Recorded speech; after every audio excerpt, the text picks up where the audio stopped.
I walked out of the hospital holding the test results. The sun was shining, and a bright smile spread across my face. I couldn't wait to share the good news with Ryan Cooper. I was pregnant, and he was going to be a father. But the moment I pulled out my phone, the smile disappeared. A news alert popped up.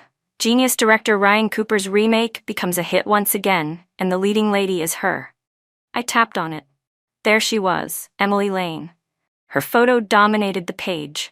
The headline read, "A dream come true in our lifetime." The internet exploded. Director Cooper is back with his leading lady. He never really got over her.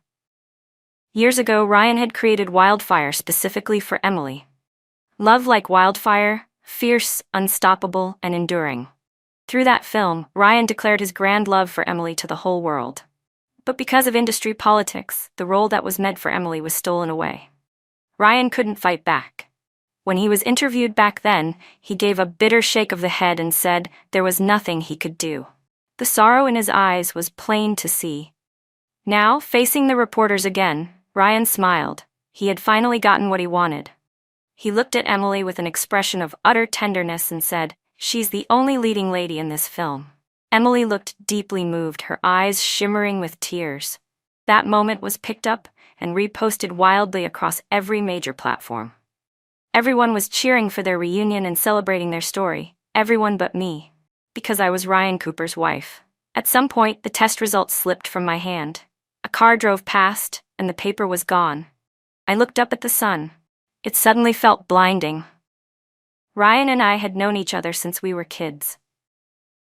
I fell for him quietly, early on. Just to be closer to him, I applied to the film academy. But on my first day at the school, Ryan showed up with his girlfriend. "This is the person I love most," he said, looking at Emily with a deep affection I had never seen before. Then Emily smiled at me and said, "This is my little sister." From that moment on, I could only bury my crush deep inside. I witnessed their deep, passionate love. I watched them support each other and promised to chase their dreams together. Later, they broke up because of poverty. You could say that Wildfire was a cathartic expression of all the grievances they had suffered due to being poor. After that, Emily went abroad and never came back. "Have you really let go?" I once asked Ryan. He took a drag from his cigarette and slowly exhaled, his face blurred behind the smoke. His voice turned soft. "Yeah, I've moved on. It's all in the past. People have to look forward." He put out the cigarette and gently held my hand. "You're my present now. I'll do my best to be a good husband." Our marriage started because of his mom. She noticed my feelings for Ryan and worried he couldn't move on from the past, subtly and not so subtly created opportunities for us to get closer. I never thought Ryan would actually propose. Maybe he didn't really love me yet. Maybe he was just compromising with reality. But marrying someone I had loved for 10 years? That was too tempting to resist. In the 3 years since, I've put my whole heart into this marriage. Slowly, we started to resemble a normal couple. There were even moments of sweetness in our daily life. I thought we would keep going like this forever, until I saw that news, and suddenly, everything made sense. No wonder Ryan had been so busy lately, barely replying to my messages, only coming home late at night. He had planned this from the start, to make up for what he and Emily lost, on the very day she returned to the country. And I had no idea. I was still thinking I could surprise him with my pregnancy. It was already late. I tried calling Ryan several times, but he didn't pick up. I had no choice but to call his assistant, Jake. "Do you know where Ryan is?" I asked. Jake hesitated on the other end of the line. "He's still at a dinner meeting. It hasn't ended yet," he finally said. "Did he drink a lot?" I asked. "Should I come pick him up?" Jake's voice on the other end sounded tense. "No, please don't, Ellie. It's fine. The dinner's over. I'll take Ryan home myself." I sat on the couch waiting. The moment the door opened, I didn't even get a word out before I froze. Emily Lane stood at the doorway, holding onto Ryan's arm. He looked surprised to see me. "Oh, you've been staying at Ryan's place recently?" she asked, still stuck in the past, back when I was just Ryan Cooper's little sister. But now, I was his wife. For a moment, I hated our hidden marriage. Ryan had said he didn't want our relationship to interfere with my rising acting career, so only a few close people knew we were married. Of course, Emily, living abroad all these years, had no idea. She didn't know that I wasn't just staying at Ryan's house. I had been sharing a bed with him for the past 3 years. "What are you standing there for?" Emily called out, impatient. "Come help me get your brother inside." She patted Ryan's flushed face and muttered, half joking, "He's so heavy tonight." I wasn't even sure how I walked over. Emily kept chattering, telling me how much Ryan had drunk tonight, how the entire film crew had tried and failed to stop him. "He was probably just happy," she said softly. "Getting back something you lost? It's never easy." Ryan leaned heavily on me. I tried to steady his arm, but suddenly, like snapping out of a dream, he flinched and pushed my hand away. Instead, he clung tightly to Emily, his expression anxious and restless. "Emily, don't leave," he pleaded like a lost child. "Please, don't leave me." Emily soothed him gently, her voice soft. "I'm not leaving. I won't ever leave again." Only then did Ryan calm down. I stood there, staring at the hand he'd just flung aside, and something deep inside me began to crack. I wanted to tell Emily that Ryan and I were married, but the words stuck in my throat. "You two? Got married?" Emily's voice rang out, sharp and disbelieving, cutting through the heavy air and pulling me out of my daze. I followed her gaze. There, high up on the living room wall, was our wedding photo. Ryan and I, side by side. The mention of our marriage seemed to jolt Ryan back to clarity. The confusion in his eyes faded, and he instinctively called Emily's name. But when he met her tear-filled eyes, his voice caught, and the pain returned to his face.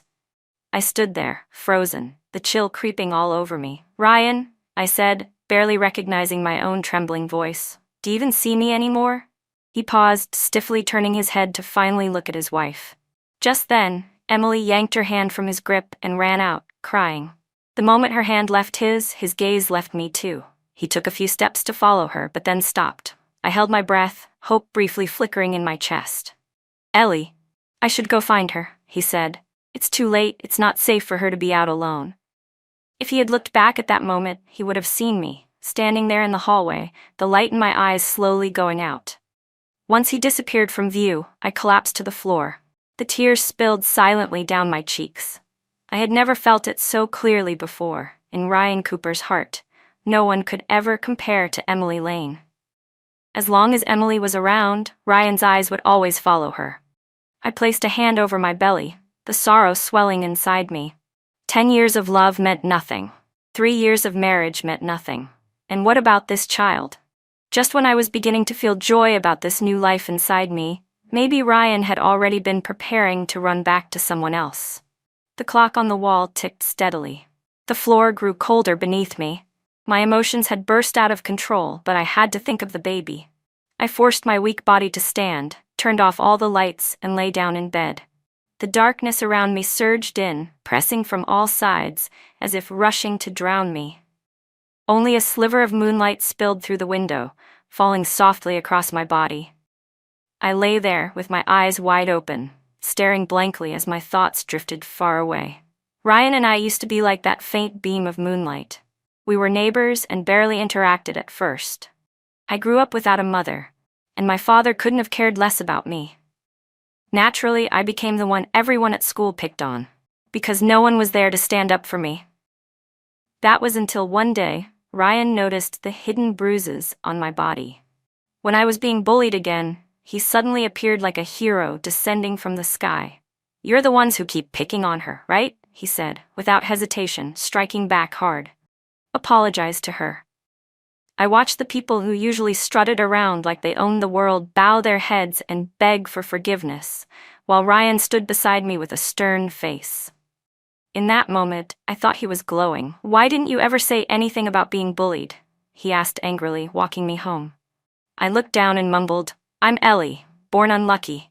Even if I said something, it wouldn't matter." He paused for a while, then gently placed a hand on my head. "It matters to me." From then on, no one dared touch me again, because I had a brother now. A brother who promised to always protect me. Ryan even brought me into his home. His parents were kind and treated me warmly. From Ryan, I received a kind of love and care I'd never known. Falling in love with him felt so natural. My dream was simply to stay close to Ryan, so after high school, I chose to attend the same school as him. I just wanted to get a little closer. But then he met Emily. I watched him love her so fiercely and passionately. I was envious, painfully so. And the distance between us only grew wider. Still, I thought, maybe chasing after someone didn't always need to end in a result. Maybe it was enough just to keep running after them. Then, they broke up for good, and Ryan proposed to me. It felt like standing among the clouds, and above me was the moon I had always longed to reach. I naively believed this was fate, that I was destined to be Ryan's future. I never imagined it was all just a cruel joke from the universe. After all these years of chasing, this was where it led. Maybe it was time to stop. In the silence of the room, I drew the curtains closed, shutting out that last sliver of moonlight. Ryan came home in the early hours of the morning, trying to be as quiet as possible, but I still heard him. I walked out wordlessly and turned on the light. When he saw me, he looked visibly uncomfortable. "You're still up?" "Ryan," I interrupted him calmly. "Let's get a divorce." My tone was flat, like I was stating something trivial. I even managed to curl my lips into a smile. "Emily's back. I'll let you be with her." There was a meter of distance between us, and I looked him in the eye. His expression twisted in shock, like he'd never imagined I'd say something like that. The air froze for a few seconds. "I don't agree," he said suddenly, his voice unexpectedly loud. His face darkened with a frightening intensity I rarely saw. Instinctively, I stepped back. Ryan seemed to realize he'd lost control and adjusted his expression before walking toward me. His voice softer. "It's not what you think between me and Emily." That one sentence made it sound like I was being unreasonable. A surge of anger flared up in me. "Not what I think?" I backed away from his outstretched hand, my voice trembling. "Then what is it, exactly? You made a public declaration that you still can't forget her. You clung to her in front of your wife, begging her not to leave. You cared about how hurt she was, but not how hurt I was." By the time I reached the last word, a tear had already fallen onto my hand. I turned my face away and wiped the stream of tears escaping my eyes. Some things, when you think about them too much, become unbearable. It was never as simple as I wanted to believe. Ryan was speechless. After a long silence, he finally admitted in a low voice, "I won't deny that I still have feelings for him. But I know I've lost. And that's enough." Exhausted, I turned away. A dull ache stirred in my abdomen. I gently placed a hand over it and whispered, "I'm sorry, baby. I kept you up too." The next day, Emily asked to meet me. We sat in a cafe. Her eyes were slightly red, and she looked tired, like she'd cried hard the night before. "I'm sorry," she said. "I didn't mean for any of it to happen. I didn't know." She paused, then slowly added, "You and Ryan are married?" I stirred the milk in my cup silently, saying nothing. "I heard you and Ryan argued yesterday. Because of me," she said, looking at me with a faint smile that felt forced, heavy with sorrow. "You don't need to take it so personally," she continued, her voice soft and slightly choked. "Ryan and I are in the past. We missed our chance. So you have to be happy." A single tear slipped from the corner of her eye. Emily quickly turned her head and wiped it away, trying to hide it. That scene, that image, felt all too familiar. But this time, instead of sympathy, I felt a wave of irritation. She looked so heartbreakingly nostalgic, and still tried to play the part of the generous ex wishing me happiness. Suddenly, I remembered how Ryan was the same way last night, admitting he still had feelings for Emily while refusing to divorce me. Like I was the one standing in the way of their love. As if they were only holding back because of me. It was ridiculous, and I actually let out a laugh. That was when Ryan showed up. "Emily, why are you crying?" he asked, clearly flustered. He grabbed a tissue from the table and began gently wiping the tears from her face. Once again, I wasn't even in his eyes. My heart had gone completely numb. Emily glanced at me, then reached out and pushed his hand away. "You should be worried about Ellie. She's your wife." Ryan pulled his hand back and slowly sat down beside me. A long silence fell between us. "Ellie," he began, but didn't finish. Suddenly, he shot to his feet. "Emily, you're having an allergic reaction." Emily gasped, covering her face as red blotches began to appear on her skin. Ryan immediately realized it was the milk in the coffee. I knew Emily was allergic to milk. I remembered once when we were out shopping and I handed her a cup of milk tea. Her skin had broken out in hives almost instantly. Ryan had come rushing in, scooped her up, and carried her to the hospital. Afterward, he'd looked at me with so much blame in his eyes, like Emily was the most precious thing in the world. And now, the scene was repeating itself.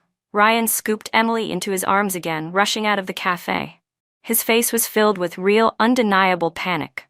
I was left behind, staring at the coffee on the table. Something about it felt off. Emily had ordered the coffee ahead of time. She knew it contained milk. If she was allergic, why would she still order it? And then I remembered that time with the milk tea. She hadn't refused it either. It wasn't until I saw her rush to the hospital that I even knew about the allergy. I'd been overwhelmed by guilt and worry at the time, never questioning why she drank it when she knew what would happen. Now I compared the two moments. What hadn't changed was Ryan's reaction, his care, his panic, and the way I was completely ignored. Something began to form in my mind, slowly rising from the depths. What if Emily had done it on purpose? What if she wanted to remind me, to make it unmistakably clear, just how important she was to Ryan? Love is like fire. When it burns that fiercely, it can't be hidden. Even Ryan's mom had seen how much I liked him. So had Emily, all those years ago. Maybe this was her way of pushing me away back then. And maybe it still is now. I didn't want to think about it anymore. I had already made up my mind to get a divorce. I grabbed my bag and left, heading straight to a law firm. All I asked for was a divorce agreement. That night, when I got home, I opened our chat to send Ryan a message. But the last messages from a few days ago stared back at me. I had written, "I have a surprise for you." 3 hours later, he replied, "What is it?" And I said, "Not telling yet, you'll find out soon." I felt a bitter ache. At the time, I was constantly exhausted and nauseous. I had bought a pregnancy test with both nervousness and hope in my heart. Every second of waiting felt like an eternity. When I finally saw the 2 pink lines, I nearly cried from happiness. I thought I was one step closer to the warm, happy home I had dreamed of. I couldn't wait to message Ryan. I called it a surprise. But I hadn't said the words outright, just in case the test was wrong. I figured I'd go to the hospital, confirm it, and tell him when it was certain. But I never got the chance. He never even asked. I let out a bitter laugh. All his attention was on Emily. Why would he care what I had to say? I typed, "I'm waiting for you at home," and hit send. But my mood was nothing like before. When Ryan came home, I was sitting on the couch watching a comedy.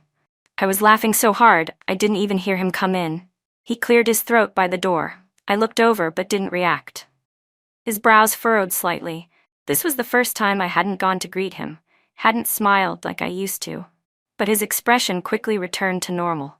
"What are you watching that's so funny?" he asked as he walked over, reaching out to pat my head, just like he always did. The scent of perfume hit me. It was Emily's favorite. A wave of nausea swept over me. I instinctively flinched away. He wanted to keep pretending everything was fine, but I refused to play along. His hand froze midair. A brief look of confusion crossed his face before his tone darkened, calling my name sharply, his usual sign of displeasure. In the past, I would have quickly softened my voice and tried to comfort him.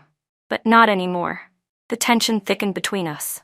I turned away, muted the TV, and said, "I had someone draft a divorce agreement. Just sign it when the time comes." Ryan's face instantly darkened. His voice was low and angry. "Ellie, have you had enough of this yet?" I didn't understand. I had already lost so much. Why was he still so dissatisfied? "I gave up my place for Emily. Aren't you happy?" I tilted my head and asked, confused. Ryan let out a cold laugh. "Wow, so generous of you." I lowered my eyes and said quietly, "I'm just being realistic. Someone who doesn't belong to me. No matter how much I chase after him, it's useless. So let's divorce." After hearing me bring up divorce again and again, Ryan finally lost it. He gritted his teeth. "Fine, but don't you dare regret it." I went quiet for a few seconds. Seeing that, Ryan's expression eased a little. His eyebrows lifted slightly as if he was sure I'd come crawling back. But I told him calmly, "Don't worry. I won't regret it." That's when Ryan snapped, like a cat whose tail had just been stepped on. "Great," he shouted. "I won't regret it either. Don't think I won't divorce you because I'm in love with you. The only person I've ever loved is Emily. I've always thought of you as a little sister. If it weren't for our parents, I never would have married you." His words came out fast, almost frantic, like he had something to prove. I stared at him, stunned. I had never seen this version of Ryan before. Never imagined he'd say something like that. "Ryan," I said softly, "you were the one who proposed to me. I never forced you into anything. We've been married for 3 years, and now you're telling me you only see me as a sister? Would you kiss and hold your sister? Would you have a child with your sister?" The truth about the baby came out in the middle of this argument, not the moment I had imagined. Ryan froze, his lips parted, but said nothing. I didn't want to speak anymore. The disappointment in my eyes had already reached its limit. In that instant, I realized Ryan Cooper was never worthy of my love. I yanked off my wedding ring and without hesitation, tossed it into the trash. Then I turned and walked away. Just as the door slammed shut behind me, I heard the sound of Ryan hurling his phone across the room. A loud crash followed. Something had shattered, but I didn't look back.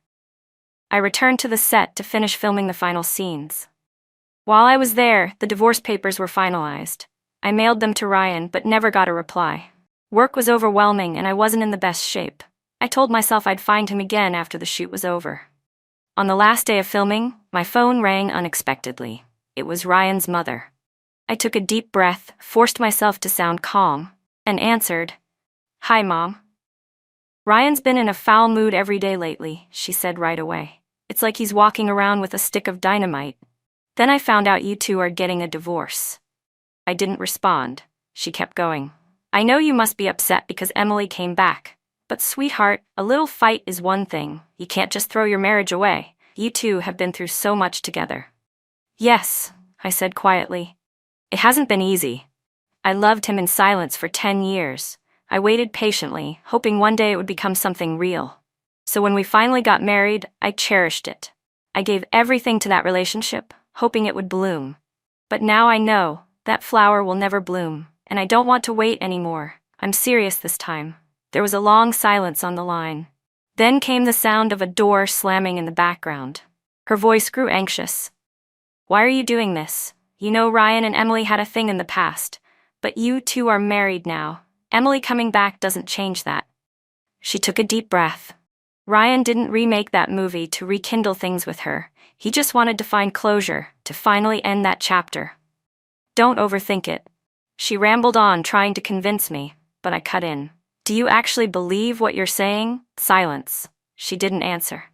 Outside, my assistant waved at me. It was time to shoot. "I have to go. We'll talk later." I hung up. After filming wrapped, my manager Anna came over and gently patted my shoulder. Her expression was full of concern. "I didn't schedule any new work for you," she said. "You need to take care of your body." I tried to joke, "I'm fine, really." She didn't look convinced. "I heard you haven't been eating much lately." She motioned toward my figure. "Look at you, you've lost weight." I promised her I'd take care of myself. Ryan had taken up the biggest part of my youth, and now I was determined to purge him from my life. But it wasn't easy. In front of others, I could force a smile and act strong. But in private, my emotions were fragile and raw. Habit is a terrifying thing. Years of loving him had become part of me. Even when I knew he didn't deserve it, I couldn't stop myself from thinking about him. Sometimes the pain of it all pushed me to the brink, tempting me to beg him to come back.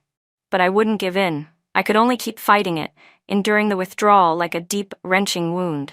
"You're making that face again," Anna said, pinching my cheek gently, like a soulless ghost. I forced a smile, but she couldn't bear to look anymore. She pulled me into her arms and hugged me tight. "Ellie, hang in there, okay? Everything's gonna be all right." I blinked my dry eyes. "Okay?" "When your baby is born," she whispered, painting a soft picture of the future in my ear.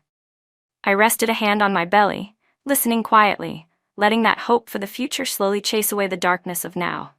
I knew Ryan had become a festering wound on my soul, a wound that would never heal unless I fully cleaned it out. And though the process hurt, as long as I could endure the pain, I would be okay.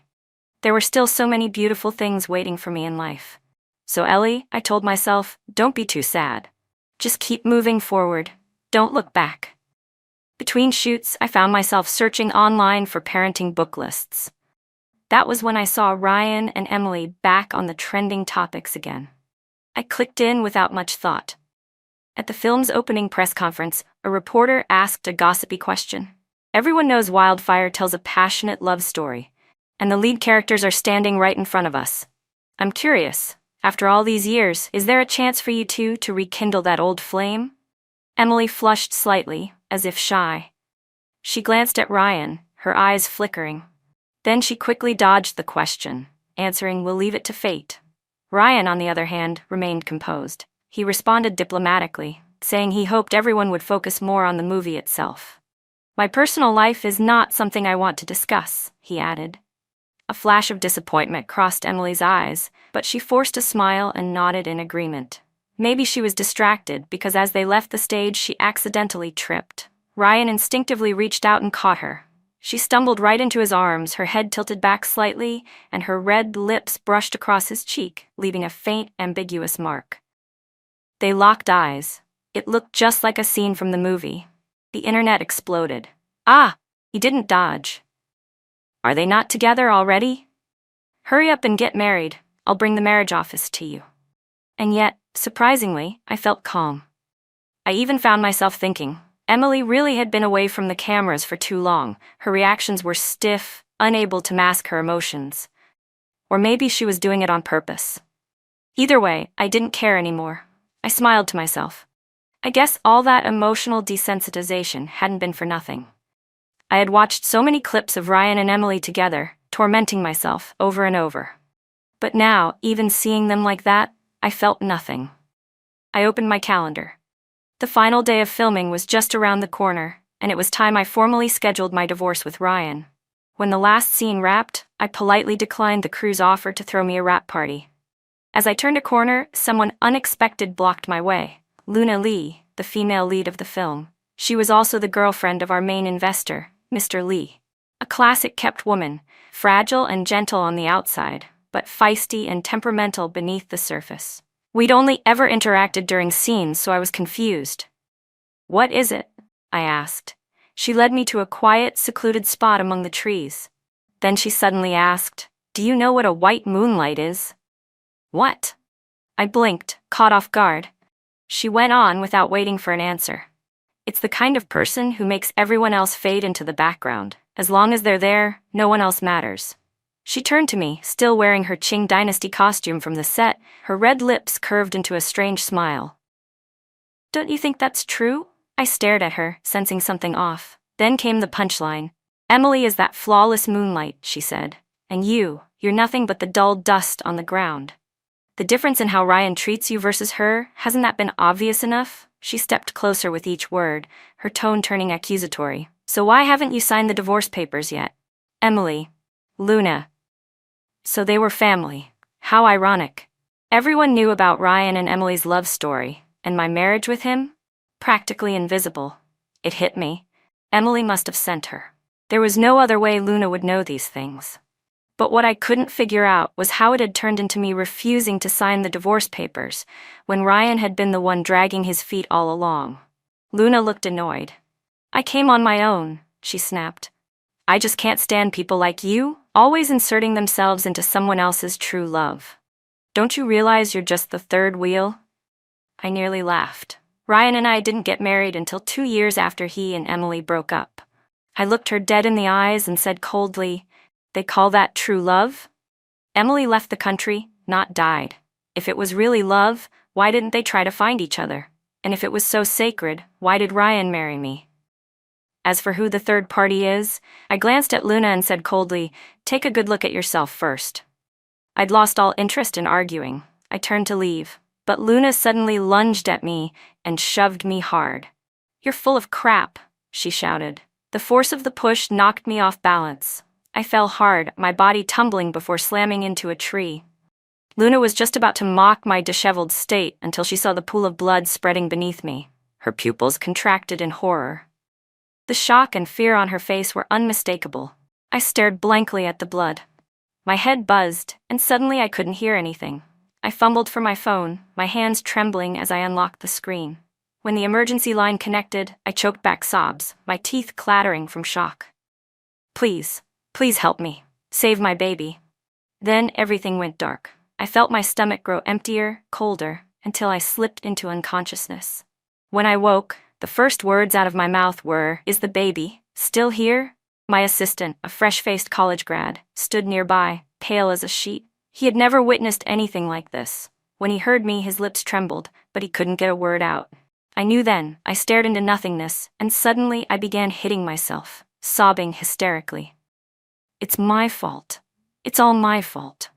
Tears streamed uncontrollably down my cheeks. Anna, my manager, rushed in and pulled me into her arms, gently trying to calm me. Why did I follow her? Why did I even argue with her? I could have been more careful. I cried as I beat my own head. Anna held my hands tightly, her voice cracking. Ellie, it's not your fault. Please stop blaming yourself. I collapsed into her arms, weeping uncontrollably. Anna, I lost my baby. I thought of all the parenting books I had read. I thought of the baby items sitting in my online shopping cart. I remembered all the dreams I had. How I wanted this child to be the happiest in the world, even if they didn't have a father. But now, all of it shattered before my eyes. Ryan came. Emily was with him. The moment I saw them, my eyes turned red with fury. I grabbed a cup from the table and hurled it with all my strength. It smashed on the floor, shards of porcelain slicing into Emily's ankle. She let out a soft cry and looked at Ryan, eyes watery and full of grievance.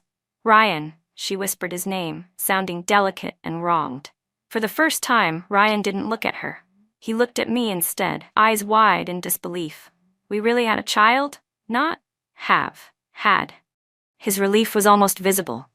So, the stuff online isn't true, he murmured. I didn't know that my private pain had already become a public spectacle.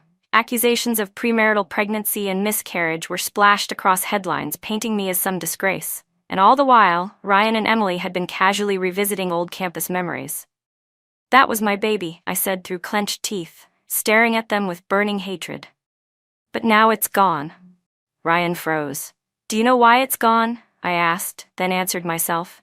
Because of your negligence, because of Emily's provocation, because of Luna's assault. I never hurt any of you, so why did you all hurt me? Why my child? My voice cracked into a scream as I grabbed object after object from the table, throwing them at the people who had destroyed me. You're insane, Emily shrieked, dodging. Ryan remained frozen, rooted in place. The noise brought nurses rushing in. The patient is emotionally unstable. Please leave immediately, one of them said sternly. The door shut behind them. I sat there in silence, tears flowing without sound. My assistant, still trembling in the corner, approached and gently patted my back. When I was told that Luna wouldn't face any punishment, I went silent for a long time. The place where it happened was remote, with no surveillance. We had no evidence, and Luna had Mr. Lee backing her. He said he'd compensate you with better resources, Anna told me matter-of-factly. If you really push this, we'll just lose more. I finally nodded. Okay. Anna reached out and stroked my hair, full of sorrow. I want to get away for a while, I said, turning to look out the window. The weather was beautiful, blue sky, white clouds, warm sunshine. So vibrant, so alive, and nothing like me. Anna agreed without hesitation. Yes, of course. Before I left, I finalized the divorce with Ryan. He knelt down, begging me to forgive him, begging me to start over, saying we could have another child. I told him, that baby is gone. He won't be coming back, because his mother failed to protect him. I couldn't even take revenge. He must not like me anymore. I traveled alone to many places. Everywhere I went, I visited the local temples and prayed for him, prayed that in his next life he would be safe and well. Later, I met a woman I'd never seen before. During a casual conversation, I told her my story with an eerie calmness, about my mother who passed away, my father who never cared, my husband whom I had loved for years but who ultimately betrayed me, and the child I waited for with hope, who suddenly left before ever arriving. I told her it seemed like I was never destined for a complete family. She sighed. That's life, bitter like a song. Every person carries scars, but we still have to live with everything we've got. Life is about being wounded and healing again. I looked at the crowd passing by and nodded. We didn't offer each other any deep insights. Everyone has their own road to walk. Before we parted ways, she said, I hope you'll be brave, and maybe luckier next time. We clinked our bottles of water like a toast and said goodbye. That's when I decided to start my life over. I began auditioning again, taking on new roles, returning to film sets. I quieted my heart and focused on honing my craft. Even the director complimented me, saying my acting had improved a lot. I smiled faintly and replied, "Maybe it's because I've lived more now." Actors need life experience, especially those most people are afraid to feel: pain, tragedy, despair, helplessness. Once you've actually experienced those emotions, your performance doesn't stay on the surface. "As long as you keep working steadily like this," the director said, patting my shoulder with an approving look, "you've got a bright future ahead of you." I lowered my gaze and gave a soft smile.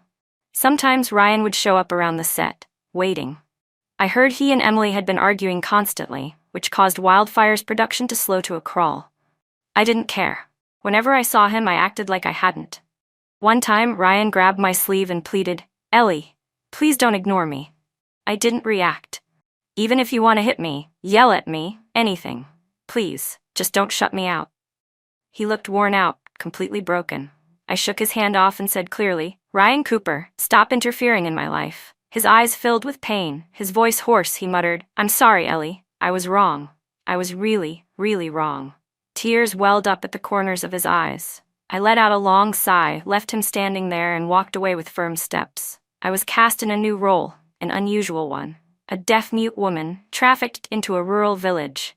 She was treated as nothing more than a tool for childbirth, subjected to domestic violence and cruelty. Her suffering was silent, but deafening. To prepare for the role, I isolated myself, studied intensely, and traveled to remote mountains for on-location shooting. During breaks, I hardly spoke to anyone. There was only one companion, a little mutt named Shadow. He was the character's only solace in the story. Shadow wagged his tail and followed me everywhere, obedient and sweet. One day, he suddenly bit down hard on the cuff of my pants. A second later, the ground began to tremble. The uneven dirt floor shook violently. Bricks and dust started falling from the walls. "Earthquake," someone shouted in panic. "Run!" Chaos erupted. I scooped up Shadow and ran for dear life. The collapsing building groaned behind me, louder than thunder. Up ahead, a beam snapped. Tiles from the roof came crashing down. My path was blocked. With no other choice, I clutched Shadow and huddled in a corner near the load-bearing wall. He curled quietly in my arms, trembling slightly. The quake hadn't stopped. Falling debris cut my face and arms. Blood seeped out slowly, but thankfully the injuries weren't serious. Time dragged on. I felt myself growing faint. With a hoarse voice, I whispered, "Do you think we'll make it out of this alive?" Shadow let out a soft whine and pressed his warm little body closer to mine. I gave a soft laugh. "If we make it out alive, I'll take you home," I told Shadow, "for a very, very long time." I was on the verge of falling asleep when Shadow suddenly started barking nonstop. Voices shouted from outside. Tree branches and sticks were being used to pry open the fallen bricks. A few beams of light filtered in. I forced my eyes open, biting my tongue to stay conscious. "Save the dog first," I said weakly. I pushed Shadow out into the open. Then I crawled out of the rubble myself. Across from me stood Ryan. His face was covered in dirt, his eyes red. The moment he saw me, he charged forward and pulled me into a tight embrace. His whole body was trembling, his voice hoarse and choked. "You're alive. You're alive."